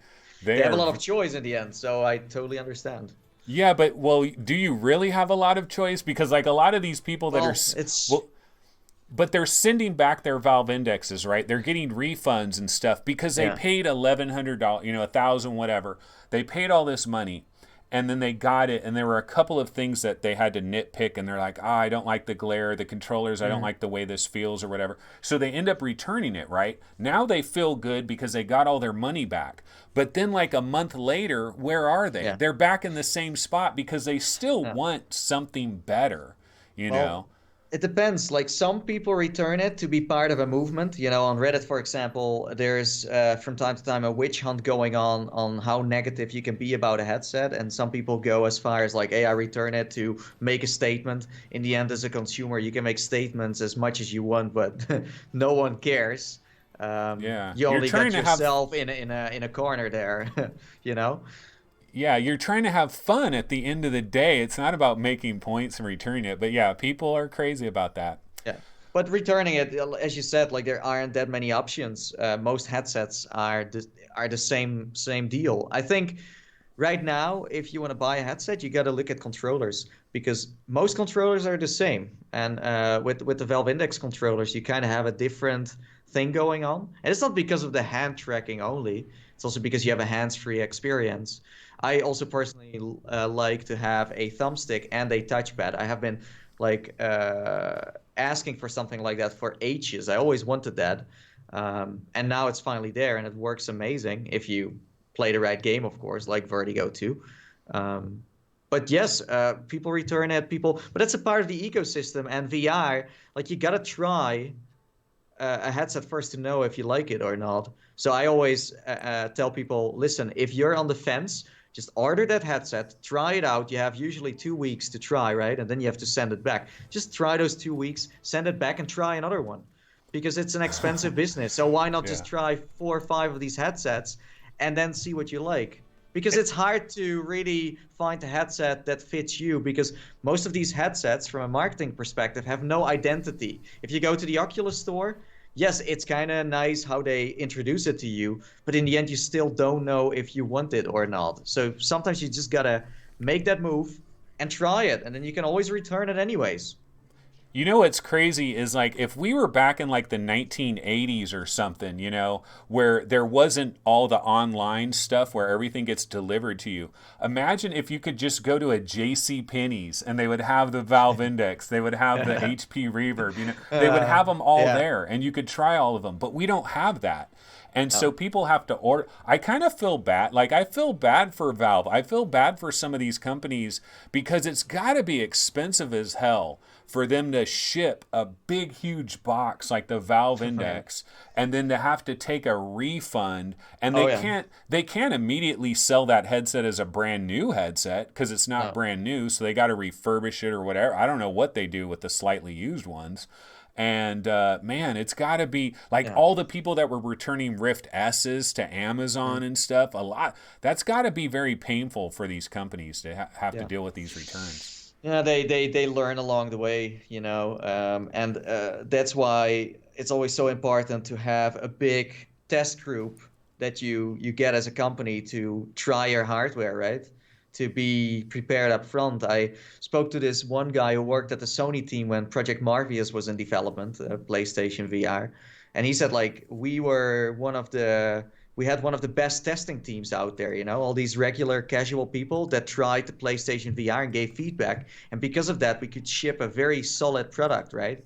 Sometimes you have companies who make a headset, but the only ones that really try it are the people who work on it. But in the end, you're so deep into what you are working on that you forget about what consumers want and what they want to experience. So I think that part is important. I'm sure Valve has that sorted out. It's just that, yeah, if you send out headsets like that, you got to test a few and then ship them out. Because when I was at Pimax, they had 8 people working there every day to test out Pimax headsets. Because after those dead pixels people had, right, and all these problems, they had to redo certain things within the company. So they hired all these people to test a part of the batch before they sent them out. And I think Valve will do the same thing with the controllers. They now might have people, pushing all those buttons, trying them out, see where they are going, to make sure that everyone. So they will learn from it. It's already happening. It's just from a consumer perspective, you're like, it's taking too long, and what's going on, and this. But they are definitely trying to solve that issue. And it's nice that you can send them back. I heard. So if you want, you can just send them back and get new ones. But hopefully that means that the newer ones are now better manufactured. Yeah, the whole index controller clickgate thing. I personally It believe like, happens. well, they're eventually going to fix that, but I think it's going to take months. So I think the ones that people are sending back, I don't know if they have somebody just like, okay, solder a little bit of extra length on that thing to get it work right. But I want to meet the guy that was working at Oculus that said, "Oh, the Oculus Quest is so comfortable. Go ahead, ship it. It's great." Because Yeah. who's like, do you know anybody that thinks the Oculus Quest is perfectly comfortable? I love my Oculus Quest, but comfort is not one of the reasons I love it. It's the strap has to be updated, and I'm sure we're gonna see a revised Quest where they worked on the strap and also added some balance on the back because it's very front-facing heavy. That's why we have seen all these people mod them. But I'm sure they know, and I'm sure they are going to do something about it. And that's why we saw, for example, the Rift S, because the Rift S isn't, well, so they say it's an upgrade over the Rift. And that's going to be the same with the Quest, where you buy a revised Quest, where you suddenly have someone on Reddit posting like, "Listen, I just bought a Quest and I have a different head strap."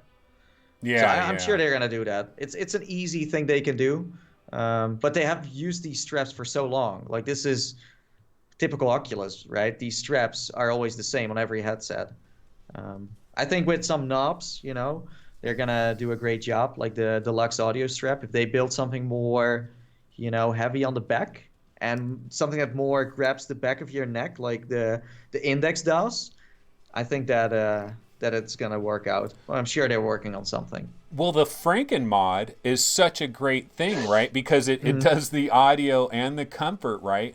Yeah. But Oculus could have, like, dude, Oculus, okay, there's a thing called accessories, Oculus. Like, you can upcharge us as much as you want, get us to buy the regular product, and then offer, like, oh, we have this advanced audio comfort strap that is available for $89.99. Dude, we'll pay the Mhm. money. We'll do it. Bring it Yeah. to us, man. I mean, hopefully they'll think about that. I don't think they're gonna. Yeah, maybe they're gonna sell something extra to the people who already own a Quest, but Yeah. I do think they like the idea of having an all-in-one package because then it would be something separate again. And I do think they want everyone to just buy a Quest with everything they need without having to buy another thing. Because most True. people will True. not see it on their website. Like, you would be surprised if you go on their website now and you look at what they are selling next to the Rift and the Quest. You're gonna find things that you never knew existed because no one is ever looking into that section, Or you have these funny remotes, or you have they're still selling that thing for Guitar Hero. Oh, yeah, That yeah. little they're selling that, but no one knows because no one is ever on that page because it's a ghost town. So I think it's better to just include it with a revised Quest. Yeah. Don't they need a new adapter for that that would work with the new Yeah, controllers, yeah, you I know? think so. I think, Yeah. but if you buy it, it's like the old one. I think it's for the old one. Yeah. Those are always the weird little things that you never think about that end up don't working. No. Man, Nathie, this has been an awesome conversation. I absolutely appreciate it. Definitely appreciate you coming on. I thought we Yeah, no covered a problem. lot of stuff. I don't know if there's any last little thing you wanted to bring up or anything you want to mention before we bounce out of here. I have no idea. I don't know. Maybe your audience has some stuff to You say. know, one last question I do have for you, actually, before I let you go. You've tried a HP Reverb, right? Or briefly, maybe, or have you tried like? I own one. Oh, you own one. Okay, so do you have the problem that like most people have with like the right screen starts flickering or whatever, or no? I haven't played enough with that to confirm. So But maybe you I just haven't haven't noticed played that. it long enough for it to happen. For it to Like, happen, isn't that the same with every headset? Like yeah. you don't know what's going to happen with your Valve Index after a year, right? You don't know what's going to happen with a Quest after a year. So no, I haven't noticed that. It's still surprising to me that the HP Reverb is rare. It's hard to get here in Europe, for example. You really had to like hunt for it. Um, I don't know where the HP Reverb went. I did speak to their team about that, and they said that they were mainly focused on B2B, and they were surprised that consumers were interested in it too, right? So they are aware of that. They also have their own gaming Omen, it's called, like their Yeah. own gaming brand. I think if they wanted to do more for consumers, they would make a HP Reverb Omen edition or something. So you kind of get into the gaming side of things. Because the HP Reverb is an amazing headset for companies to use, you know? It's very solid. What do you think about like that 20 the resolution, right? The gigantic resolution jump, 2160 by 2160.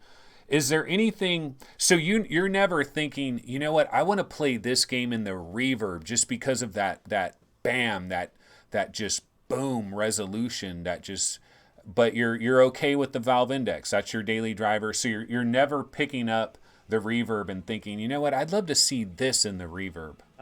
Like the thing for me with like daily driver for me means also a part like a headset I use are my tools for my job, right? For my work. And with with um, with the Valve Index, I have access to Steam. I have access to Revive, and most of the games work very well on the Valve Index. And the thing is, this is kind of maybe hard to explain, but if you're making content like me on YouTube, you want to show a game at its full potential. And since you have certain tools with the Valve Index that you can use software-wise, you can increase the field of view on screen. So Yeah. people can see more of the game. And with all these other headsets, you always have this issue of having this cropped view when you play a game. So for me, it's more about what I show and not really with what headset I play. That's why you haven't seen me play that much with the Rift S, because the Rift S doesn't show a game the way I want to show it to my subscribers, because it has this very small view that I first need to fix. And HP Reverb, one thing that keeps me back with that headset are the controllers, of course, you know, Yeah. because the controllers are not that great, but the headset is amazing. If you're into Sims, if you're into Project Cars, Elite Dangerous, how is it called, DCS, those kind of like titles, you're gonna have so much fun. But it's an expensive headset, you know. It's like $600. It's a Yeah, lot of yeah. money. It's a lot of money. It depends on what you have to spend. If you're not an average Joe, then be my guest, right? Are you So loving that microphone in the Valve Index? Like you don't need to use another I microphone, right? It's I so haven't I good. haven't I haven't really used it, but I heard it's very good. I heard it's very, very good. It's Um, crystal clear. Crystal clear, man. It's better than a lot of other like it's I'm serious, try it. Next time you're doing a video, just yeah, try using the built-in index mic and just do a quick comparison. You're going to be yeah. shocked by how good it But is. what do you expect for a price like that? Like the money you pay for this headset, you can at least expect premium audio, premium resolution, premium microphone, everything, right? Premium True, true, comfort. yeah. So no, I totally realize that. And for me, it's also with the Valve Index, it's like I spend my own money on that headset. A lot of headsets I get for free nowadays, but you always get this different feeling when you buy it, because then you're really invested into it and you understand it better. When you get a headset for free, it's like, you don't care that much because it's free, right? But if you spend your own money on it, it's like, yeah, my controllers are also broken in ways where my thumbsticks have some issues. I'm like, I want new controllers. I spent so Yeah. much freaking money that I want new controllers. So then you have a different feeling to it, for sure. So, for example, HP Reverb, I got that one from HP. So that's a different, different feeling to it, if you know what I mean. Yeah, no, you give them the benefit of the doubt, because it's like you didn't pay for it, so it's kind of like, yeah, Yeah. I'll let you you give them a longer leash, basically. That's true. And the money you spend on a headset is usually also the one you use the most because you spend your own money on it, right? So you're like, I gotta make, I gotta clock some hours to earn my money back, right? Yeah, it's like when you rent a game. If you're not playing the game that you rent, you feel like, oh, I'm wasting it. Yeah, I rented this game. I need to play it. I need to play it. exactly. Yeah. That's it. That's it. It's the exact same story. Yeah. So, yeah, Valve Index is definitely daily driver PC wise, PC gaming wise. But it's also, I don't want to jump around anymore from all these headsets because Yeah. in the end, it's more about the games I play and not really the headset I use. Back in the days, it was important, to own a Rift, to own a Vive and a PlayStation VR. That was like the golden circle. But nowadays, it doesn't really matter the way you play it. Although I've said this many times before, I do support an open VR platform, right? So if I can use Revive in a proper way, I will. I don't support exclusives. I do think exclusives are, welcome in the market we are in right now, but it's also nice to have the community come up with their own solutions, right? Yeah, like what's going So on with Quest and SideQuest is if Facebook lets that go and they just SideQuest. let it Oh, do. dude. SideQuest is a ticking time bomb, I can tell you that. Oh, really? Oh yeah, because you need to know that SideQuest is slowly starting to compete with the Oculus Store. Oh my And goodness. yeah, because there are certain games that you are not able to play right now on the official store that are on SideQuest. Yeah. And there are a few that are super, super decent, right? You have like this Crisis game, you have T for Gods, you have some other ones, To the Top as well, as far as I know. So you have a lot of like decent titles. And if Oculus keeps on moderating that heavily, then that will only cause more very good games to come to SideQuest. The thing right now is that I do think Oculus knows that SideQuest is going to be an issue later down the road. I don't know if they want to tackle it now or they want to wait it out and see what happens to it. But the moment developers are able to ask for some money too, and it becomes a platform on itself where you can buy SideQuest titles, I think Oculus is gonna jump in because let's be honest, it's something sidetracked. They have no control over it right now, but they did cause it themselves, right? So they have to clean up what they made because they Yeah. kind of made SideQuest happen now. And the main problem here is with SideQuest and the official store is that if you play a game that is not on the store and you download it on SideQuest, you basically use this portal, right? Oculus made for developers to sideload your demos you're working on, your games you're working on. And you need to sign up as a company, you need to sign up as an official company Yeah. to use that. And you also need to agree with all these terms. Yeah. And you need to know there's like someone sitting at Facebook getting all these requests of all these silly companies that don't exist. And that's what they don't want. So what they have as a developer portal is now getting used by consumers and it's getting out of hand because SideQuest is becoming bigger and bigger. And I don't think they want that. They don't want SideQuest to exist, but they created this problem. And I'm happy SideQuest is there, but I do think that entrance they have right now to be able to get in there, they're going to close it at some point. Yeah, but you know what? It's weird because at the same time, they wanted everything to be so curated. Jason Rubin, Yeah, everything, yeah. like everything is good here. We don't want anything, we don't want No. the crappy stuff, right?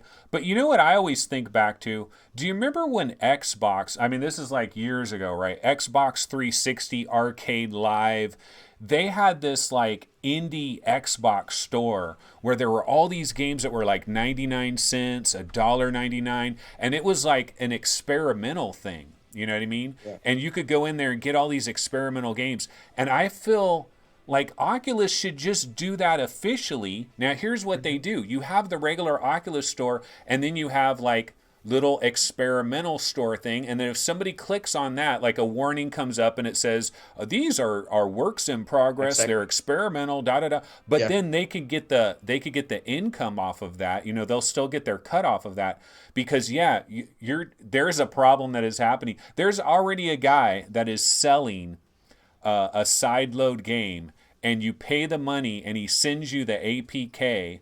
And Hmm. but the thing is, there's nothing stopping anybody from copying that and sending it to every friend they That's have true. everywhere, and then everybody has the same game.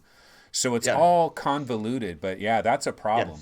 It's like SideQuest is basically Oculus Share, and developers finally have a place to put their demos. And if Oculus was better at communicating with these devs, then they wouldn't have made a full-fledged game for the Quest and not being able to launch it there. Imagine you're working on a Oh game for my so god. long, and then you're like, oh, let's launch it. No, but that's not what we said, but you did, right? And then you have this constant mud throwing at each other. And that's a shame because you need to know upfront if you're going to launch on this platform or not. Although there are also developers who just made their game and they just think they're going to be on the store and they have so much self-confidence. That's also not the right way. You can't expect to be on the store without talking to Oculus.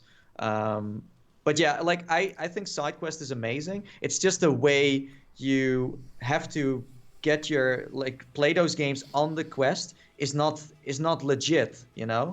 And I want every consumer to just do everything in a way where it makes sense. But Oculus has this portal that they are in control with. If they close it, then SideQuest is also over. You know what I mean? So they have the power right now to make or break what the community created, But and they are not imagine going when to they be do happy. that. Imagine when Well, they it depends. close it. Yeah, but it People are depends gonna. on when you do it. Like they could wait it out, they can wait it out a year or so and then do it, but then you have another backlash, right? So I just hope they come to terms with developers and give them their own space, as you said, where you can be on the store and you can go to this section and you can download more there, right? But it needs to be closed off from consumers for sure. You don't Yeah. want to have consumers get their hands on experimental stuff. As So I long as really there's a hope they bunch can. of warnings that's like you're in the experimental area.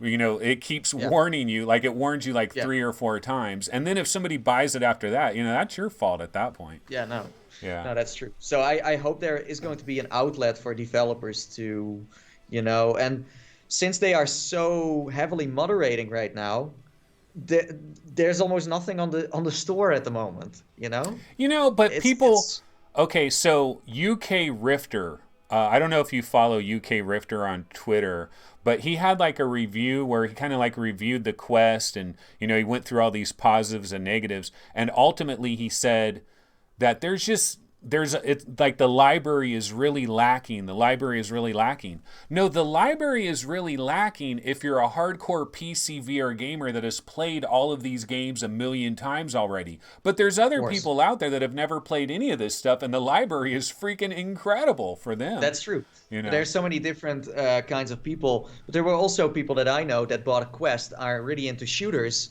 and then they're like, Yeah. where are all the shooters? Where can I play competitive shooters? So there are certain genres that need to be filled up a little bit more.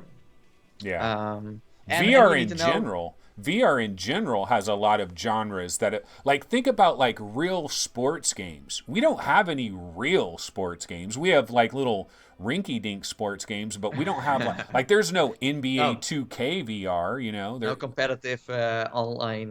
No, that's true. Yeah. And it should, because I think we should promote working out in VR, right? That's why Sprint Factor was a huge hit when it came out. But most titles you play, you don't really have to move that much, right? That's why Beat Saber is also popular, because it's a good workout, and you have some good music. Try But Racket and X on the Quest because that's a nice little workout too. I mean, not a real workout, but sure, you're always turning around. yeah, It's pretty cool. yeah. So All right, man. Well, you know what? I absolutely appreciate you coming on. This was awesome. We finally got a chance to do this, and yeah, I'm super appreciative of this. So thank you so much for joining me. We'll definitely have to have you on again sometime, maybe months off into the future, so don't worry about it. But that's cool. thanks a lot, Nathie. I really appreciate it. Yeah, no problem. Okay, take it easy, bro. Bye bye. See you later. Alrighty. Okay, that was our boy Nathie. Thank you so much. That was really good. Okay, now some people in chat have been saying, like, Anthony, why aren't you paying attention in the chat?